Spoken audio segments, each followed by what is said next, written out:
లైంగిక ఆరోపణలు ఎదుర్కొంటున్న హాకింపేట్ స్పోర్ట్స్ స్కూల్ మాజీ ఓఎస్డీ హరికృష్ణకు హైకోర్టులో ఊరట లభించింది. లైంగిక ఆరోపణల్లో ఎలాంటి వాస్తవం లేదంటూ ఆయనపై ఉన్న సస్పెన్షన్ను ఎత్తివేసింది. లైంగిక ఆరోపణలతో గతంలో ఓఎస్డీ హరికృష్ణను సస్పెండ్ చేశారు. తనను సస్పెండ్ చేయడాన్ని సవాల్ చేస్తూ హైకోర్టులో హరికృష్ణ పిటిషన్ వేశారు. ఎంక్వైరీలో ఎలాంటి లైంగిక ఆరోపణలు తేలకపోవడంతో హైకోర్టు హరికృష్ణ సస్పెన్షన్ ఎత్తివేసింది.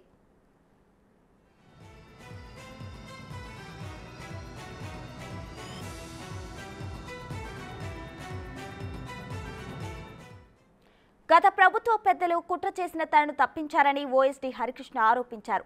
వారు సూచించిన విద్యార్థులను స్పోర్ట్స్ కోసం తీసుకోలేదని కుట్ర చేశారని ఆగ్రహం వ్యక్తం చేశారు. మాజీ మంత్రులు కేటీఆర్, హరీష్తో పాటు ఎమ్మెల్సీ కవిత తనపై కుట్ర చేశారని మండిపడ్డారు.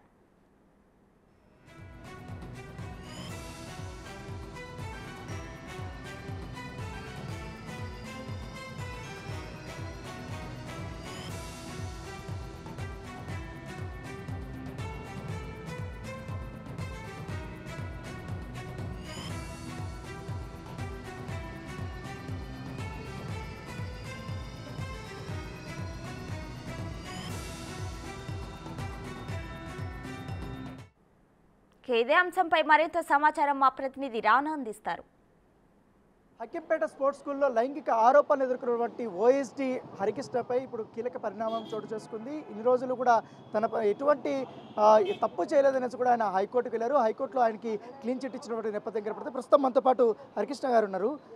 ఏంటంటే అసలు ఏం జరిగింది? ఎందుకంటే స్పోర్ట్స్ స్కూల్ అంటే చాలామంది అమ్మాయిలు ఉంటారు. వాళ్ళంతా కూడా నేషనల్కి కానీ జాతీయ స్థాయిలో కూడా వెళ్ళడానికి వారు ప్రయత్నిస్తున్నారు. అనేక విభాగాల్లో కూడా వాళ్ళు ఆడుతున్నారు. కాబట్టి వాళ్ళు మీ పైన లైంగిక ఆరోపణలు చేస్తున్నారంటూ కూడా పెద్ద ఎత్తున కూడా అప్పుడు ఆరోపణలు వచ్చాయి.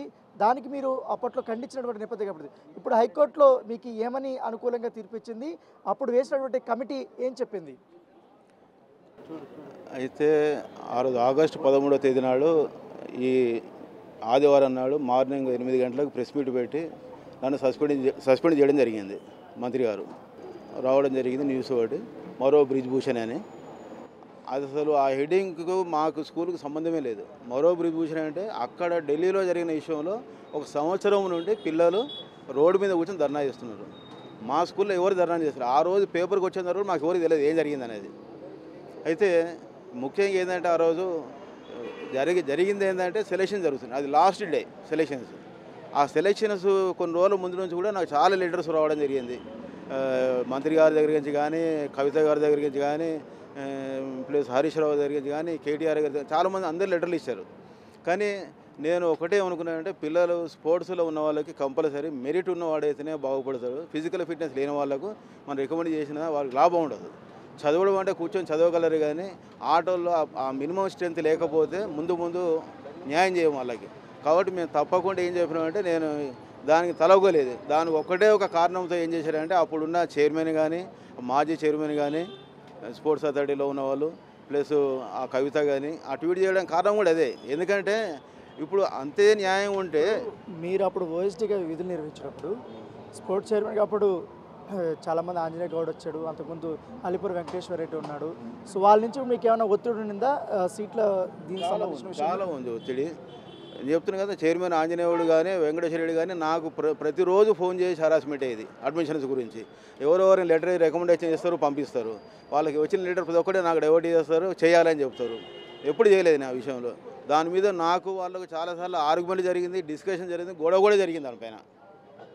అంటే ఇప్పుడు ఈ విషయం మీద మీరు అప్పుడు మంత్రి దృష్టికి ఏమైనా తీసుకెళ్లారా? అప్పుడు శ్రీనివాస్ గౌడ్ ఉన్నారు కదా, అప్పుడు తీసుకెళ్ళాను. ఈ అడ్మిషన్ పైన గొడవ వస్తుందని చెప్పాను. లాస్ట్ ఇది ఇష్యూ జరిగే ముందు మళ్ళీ సెలక్షన్ స్టార్ట్ చేసేటప్పుడు ఇప్పుడున్న సెక్రటరీ మేడం కూడా చెప్పిన, మేడం సెలక్షన్స్ ఈసారి నా దగ్గర పెట్టకండి, వేరే దగ్గర చేపిస్తామని చెప్పాను. ఇప్పుడు ఒక చిన్న క్లారిటీ అండి, మీరు అప్పుడు ఓఎస్డీగా ఉన్నప్పుడు అప్పుడు మాజీ మంత్రి అయినటువంటి హరీష్ రావు కానీ, కేటీఆర్ కానీ చాలామంది స్టూడెంట్స్కి సిఫార్సు లెటర్లు పంపించారు మీ దగ్గరికి. అది మీ దగ్గరికి పంపిస్తే మీరు యాక్సెప్ట్ చేయలేదని, అది నిజమేనా? నిజమే అండి. అది చాలా లెటర్లు వచ్చినాయి. కేటీఆర్ గారి దగ్గర నుంచి కానీ, హరీష్ రావు దగ్గర నుంచి కానీ, కవిత దగ్గర చాలా లెటర్లు వచ్చాయి. నేను వీటిని కన్సిడర్ చేయలేదు. ఎందుకు కన్సిడర్ చేయలేదంటే వాళ్ళు అప్ టు ద మార్క్ లేనప్పుడు నేను తీసుకోలేను కావాలని. నాకు కూడా ఒక స్కూల్లో స్ట్రెంత్ అనేది ఉంటుంది.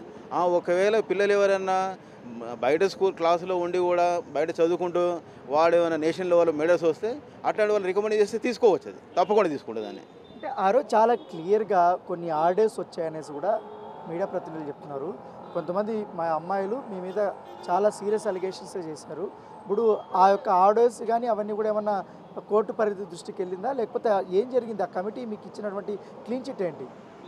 ఆ రోజు ఎంక్వైరీలో ఏం జరిగిందంటే, ఆ రోజు ఎంక్వైరీలో మీరు ప్రెస్ వాళ్ళు ఉన్నారు. సేమ్ టైం లోపల మా శాడ్స్ నుంచి కూడా కమిటీ వచ్చింది.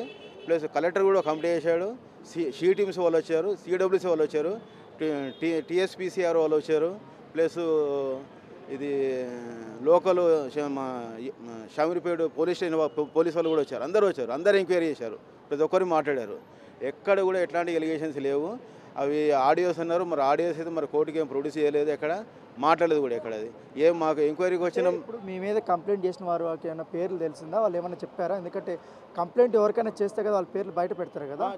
కంప్లైంట్ చేసిన వారు హాస్టల్ వాడాను మ్యాటర్ని ఉండేది రేణుక అని, ఆమె చేసిందని. అది ఎప్పుడు ఏ రోజు అయితే మరి మీరేమున్నారు ఆ రోజు పత్రికాముఖంగా అందరు ప్రెస్ రిపోర్టర్ల ముందు ఏం చెప్పారు మంత్రి గారు, మాకు ఎలాంటి కంప్లైంట్ రాలేదు, ఎలాంటి కంప్లైంట్ అందరి ముందు. నేను చెప్పిన విషయం కాదు ఇది, మీరు అందరూ విన్నదే. ఇప్పటికీ ఎక్కడ చూసినా మీకు టీవీలలో కనబడుతుంది. ఏం కంప్లైంట్ లేదన్నారు. ఏం కంప్లైంట్ లేదన్నప్పుడు కంప్లైంట్ లెటర్ ఎక్కడికి నుంచి వస్తుంది? ఒక లెటర్ వచ్చింది. ఆ లెటర్ ఎవరు? స్కూల్లో ఉన్న అమ్మాయి కాదు, స్కూల్లో ఉన్న స్టాఫ్ కాదు. 1.5 year బ్యాక్ వెళ్ళిపోయిన స్టాఫ్ ఇచ్చిన లెటర్ని ఎట్లా కన్సిడర్ చేస్తారు? ఏ రకంగా కన్సిడర్ చేస్తారు? అంటే ఇప్పుడు ఒక చిన్న డౌట్ అండి. ఇప్పుడు కేవలం వారు ఇచ్చినటువంటి లెటర్లు మీరు పక్కన పెట్టిన దానికైనా మీ మీద ఇట్లా కుట్ర చేస్తున్నారు మీరు అనుకుంటున్నారా? అవును, తప్పకుండా అదే. ఎందుకంటే సెలక్షన్స్కి ముందు నుంచి నాకు ప్రెషర్స్ పెరిగినాయి. నాకు అప్పుడే అనుమానం వచ్చింది ఏదో జరగబోతుంది అని. కానీ ఏదైనా ఉంటే నన్ను తీసేస్తారు అనుకున్నాం, కానీ ఇట్లాంటి కేసులు ఇరిగిస్తారని ఎక్స్పెక్ట్ చేయలేదు. ఏంటంటే గత ప్రభుత్వంలో శ్రీనివాస్ గౌడ్కి మీరు అత్యంత అనుంగడుగా ఉన్నాడు, ఆయనకి చాలా క్లోజు, ఆయనే మిమ్మల్ని ఓఎస్టీకి తీసుకుని వచ్చారు. అలాంటి వ్యక్తి మీ పైన ఇప్పుడు చర్యలు తీసుకున్నారంటే ఎట్లా చూస్తారు? అప్పుడు యాక్చువల్గా ఏంటంటే శ్రీనివాస్ గౌడ్కు నేను అత్యంత సన్నిహితుడిగా యాజ్ ఏ గెజిటెడ్ ఆఫీసర్గా నేను ఫస్ట్ నుంచి కూడా ఉద్యమంలో తిరిగినవాడిని. తెలంగాణ మూవ్మెంట్ లోపల అత్యంత కీలకంగా తిరిగినవాడిని, ఫుల్ టైమ్గా తిరిగినవాడిని. ఉద్యోగాలు ఇడిచిపెట్టి తిరిగి ఆ రోజు ఉద్యోగం ఉంటుందో పోతుందో తిరిగిన వాళ్ళం. అట్లా ఢిల్లీలో కూడా చాలా రోజు నేను ఉన్నాము. 27 days ఇల్లు ఇడిచిపెట్టిపోయి ఉన్నాం. అంత కష్టపడి చేసినాము. ఆ ఉద్యమ నేపథ్యంలో శ్రీనివాసు గౌడ్ కానీ, స్వామి గౌడ్ కానీ, దేవిప్రసాద్ కానీ, విఠల్ కానీ మేమంతా కలిసి చేసిన వాళ్ళు అందరూ ఉద్యోగ సంఘంలో. కాదమ్మా, మీ స్పోర్ట్స్ స్కూల్లో మీతో పాటు ఇతర క్రీడలు ఆడేటువంటి అమ్మాయిలు కూడా ఉంటారు కదా, ఎప్పుడన్నా ఇట్లాంటి ఇష్యూస్ ఏమైనా బయటకు వచ్చింది చూసారా మీరు? ఎందుకు గతంలో కంటే ఈయన మీద ఎక్కువ ఆరోపణలు చేశారని మీరు అనుకుంటున్నారు? మీరు చూసినటువంటి ఇష్యూస్ ఏంది? ఆ రోజు మీరు కూడా ఉన్నారు కదా హాస్టల్స్ దగ్గర, ఏం జరిగిందమ్మా ఆ రోజు? ఆ రోజు మేము అంటే న్యూస్ పేపర్లో వచ్చింది న్యూస్. అప్పటి వరకు అసలు ఈ ఇష్యూ గురించి ఎవరికి తెలియదు సార్. అయితే న్యూస్ పేపర్ నుంచి రాగానే సార్కి కూడా అప్పుడే తెలిసింది, మా అందరికి అప్పుడే తెలిసింది. అందరు న్యూస్ వాళ్ళు వచ్చారు హాస్టల్లోకి. ఏమైందో కూడా మాకు తెలియదు అసలు. తర్వాతకి సార్ అట్లాంటివి మేము ఎవరం కంప్లైంట్ ఇవ్వలేదు, ఎవరు చేయండి న్యూస్ పేపర్కి ఇచ్చారు. మేము అప్పటికే ధర్నాలు కూడా చేసినాం సార్ 2 days. ఇట్లా మా సార్ అట్లాంటి వాళ్ళు కాదు, మేమందరము సార్కి సపోర్ట్గానే ఉన్నాం. ఒకవేళ సార్ అలా చేస్తుంటే నెగిటివ్గా ఒక్కళ్ళైనా చెప్పాలి కదా. మేము నెగిటివ్గా ఎవ్వరం లేము సార్ సైడ్ నుంచి, అందరం పాజిటివ్గానే ఉన్నాం. సార్ని ఒక ఫాదర్ లాగా చూసినాము. ఇప్పుడు సార్ మీద అట్లా నింద రాగానే ఇంకా మాకు చాలా బాధ వేసింది. సార్ని తీసేశారు డైరెక్ట్, అప్పుడే ఏం ఎంక్వైరీ చేయలేదు. ఇప్పుడు సార్తో పాటు ఈయనకు సపోర్ట్ చేసిన కొంతమంది అమ్మాయిల్ని అబ్బాయిల్ని కూడా స్పోర్ట్స్ స్కూల్ నుంచి కూడా తీసేశారని తెలుసా? నిజమేనమ్మా? నిజమే సార్ అది. ఎందుకంటే సార్కి సపోర్ట్గా మాట్లాడుతున్నాం కదా, వాళ్ళ ఇప్పుడు వచ్చిన ఆఫీసర్స్ అందరూ సార్కి ఆపోజిట్ ఉన్నారు కాబట్టి ఇప్పుడు ఎవరైతే పిల్లలు ఉన్నారో అప్పుడు సార్కి సపోర్ట్ చేస్తూ మాట్లాడతాం కదా. సో సార్కి సపోర్టింగ్ లేకుండా చేద్దామని చెప్పి వాళ్ళు అందరినీ తీసేయడం జరిగింది. గతంలో కూడా స్పోర్ట్స్ స్కూల్లో మీరు చూస్తుంటారు కదమ్మా, మీరు ఎప్పటి నుంచి అక్కడ చదువుకున్నారు కదా, ఎవరికైతే అంత ఆట సరిగ్గా రాని వాళ్ళు కూడా స్పోర్ట్స్ స్కూల్లో సీటు పొంది వాళ్ళు పైకి తీసుకెళ్లారని అట్లాంటివి వచ్చేది. ఇప్పుడు అలాంటిదే ఆయన పక్కన పెట్టారనే ఉద్దేశంతో ఆరోపణలు వస్తాయి. అవి నిజంగానే అనుకుంటున్నారా? అట్లాంటివి ఏమైనా జరిగినా గతంలో ఏమన్నా? చాలా రికమెండేషన్స్తోనే చాలామంది వచ్చారు, కానీ సార్ ఎవరిని అట్లా రికమెండ్ చేయలేదు. ఎవరైనా స్పోర్ట్స్ మెరిట్ ఉంటేనే తీసుకున్నారు, కానీ ఇట్లా రికమెండ్తో ఎవరిని ఇప్పటి వరకు అయితే చూడలేదు. నేనైతే ఎవరిని తీసుకోలేదు. ఇప్పుడు దానివల్లనే జరిగిందని మాకు కూడా అనిపిస్తుంది సార్. హరికృష్ణ గారు, మీరు ఫైనల్గా ఏం చెప్పాలనుకుంటున్నారు? ఎందుకంటే ఇప్పుడు హైకోర్టు డైరెక్షన్ వచ్చింది, ఆల్రెడీ కమిటీ కూడా మీకు క్లీన్ చిట్ ఇచ్చింది అంటున్నారు కాబట్టి ఫైనల్గా మీరు ఏమనుకుంటారు? దీని వెనకాల ఎవరు కుట్ర పడినారు అనుకుంటున్నారు? మీరు అక్యూజ్ చేసేది ఎవరిని? దీనిపైన మెయిన్ కుట్ర అంటే అప్పుడు ఉన్నటువంటి శాడ్స్ చైర్మన్ కానీ ఆంజనేయ గౌడ్, అలాగే మాజీ చైర్మన్ వెంకటేశ్వర రెడ్డి, ఇంకా అప్పుడు సీఎం పేషీలో ఉన్న ఐఎఫ్ఎస్ ఆఫీసర్ భూపాల్ రెడ్డి, వీళ్ళందరూ కలిసి కుట్ర చేసింది ఇది, ఇంక్లూడింగ్ కవిత గారు. ఎందుకంటే వాళ్ళకు అసలు ఎంటైర్ స్కూల్ నుంచి ఒక్క కంప్లైంట్ లేకుండా ఏ రకంగా జరుగుతుంది? అసలు కరెక్టేనా అది? మీరు అంతమంది రిపోర్టర్స్, అంతమంది ప్రెస్ వాళ్ళు ఉన్నారు, ఒక్క సింగిల్ కంప్లైంట్ పోనీ నేను తప్పు చేసినవన్న అయితే అక్కడ నిలబడి మాట్లాడగలనా? అంటే ఇప్పుడు మీ కొత్త ప్రభుత్వానికి మీరు ఏం చెప్పాలనుకుంటారు? ఏంటి మీ డిమాండ్ ఏంటి? కొత్త ప్రభుత్వానికి ఏంటంటే మేము ఒకటే కోరుకుంటున్నాము, ఏ రకంగా అయితే మీరు మాకు ఆ సెక్రటరియట్లో ఒక ఎంట్రన్స్ కానీ, ప్రగతి భవన్లోకి ఒకప్పుడు మేము పోవాలంటే మాకు పడ్డ కష్టాలు కానీ అన్నీ తీర్చారు. మాకు రాబోయే రోజుల్లో ఉద్యోగ సంఘాలు కూడా మేము అందరం ఒకటే మాట అనుకున్నాము.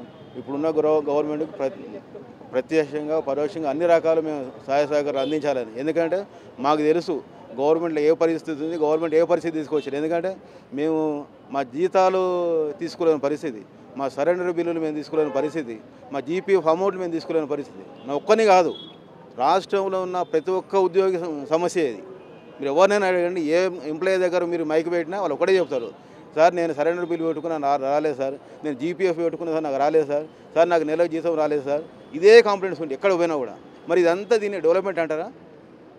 అడగండి ఒకసారి. మా ఎంప్లాయీస్ ముందు కూర్చుని పెట్టి మేము డెవలప్ చేసినా అని, అందరి ఎంప్లాయీస్ని పెట్టి నేను డెవలప్ చేసినా అని ఒకసారి కేసీఆర్ గారినా లేకపోతే కేటీఆర్ గారిని చెప్పమని చూస్తాను. సో ఇది చెప్తున్నారు. ఎందుకంటే ఎవరు కంప్లైంట్ ఇవ్వకుండా కూడా నా పైన ఎంక్వైరీ వేసి నన్ను సస్పెండ్ చేశారు. దీని వెనకాల ఖచ్చితంగా ఒక కుట్ర కోణం ఉంది. ఎవరైతే వారు సిఫార్సు చేసినటువంటి స్టూడెంట్స్ని నేను తీసుకోలేదు దీంట్లో అడ్మిషన్స్కి, దానికోసమే పైగా సెలక్షన్స్ జరుగుతున్న సమయంలో కూడా ఈ కుట్రపూరితంగా వారికి సంబంధించినటువంటి క్రీడాకారులను ఎంపిక చేయాల్సి వస్తుందనే ఉద్దేశంతో చేయటదని ఉద్దేశంతో నన్ను ఈ రకంగా ఒక కుట్ర చేసి సస్పెండ్ చేశారనేసి కూడా హరికృష్ణ చెప్తున్నారు. దాంతోపాటు చాలామంది అర్హత లేనటువంటి స్టూడెంట్స్ కూడా చాలామంది స్పోర్ట్స్ స్కూల్లో అడ్మిషన్ పొంది వారు ఉన్నత దీనిలోకి వెళ్ళారనేసి కూడా స్టూడెంట్స్ ఆరోపిస్తున్నటువంటి నేపథ్యం కనపడుతుంది.